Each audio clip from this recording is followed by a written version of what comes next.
The next thing I want to talk about is creationism versus evolution. And this came to a head in the 1920s as well, too. Now, the ideas of the origins of the Earth and all the life forms that are on it were heavily debated during the 1920s.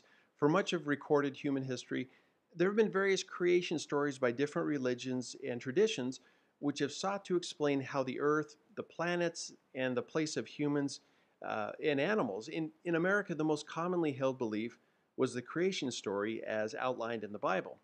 In the mid 19th century, there was a person by the name of Charles Darwin. He was a British scientist.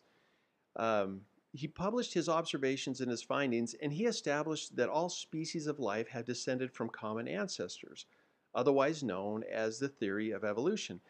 Now, much of the general American public did not feel comfortable with evolution being taught in science classes. In particular, the state of Tennessee, they actually passed a law making it illegal to teach evolution in school. Again, illegal to teach evolution in school. And that's going to bring us to our next story, which is going to be, again, this idea of creationism versus evolution. It's going to bring us to the Scopes trial of 1925. Now, the state of Tennessee has, and it continues to be, known as a very conservative state. The state, like I said, they created a law that made it illegal to teach human evolution even in science classes. Now, John Scopes, he was an individual, he was a biology teacher. He taught it in one of his classes to challenge the legality of the law. Now, of course, he did something and there was a law against it. He was arrested. A small town of about 1,000 in Dayton, Tennessee, was flooded with visitors and the media, and it became a focus point for the media.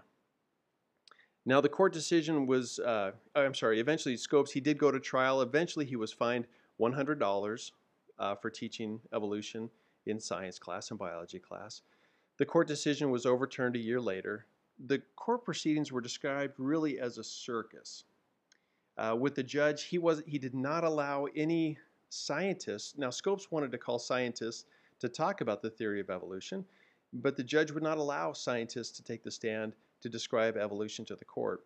Instead, what Scopes did was Scopes' attorney called one of the prosecuting attorneys to the stand, and he got him to admit that the earth was not created in 6 days, but a process, in his own words, that he said probably took millions of years.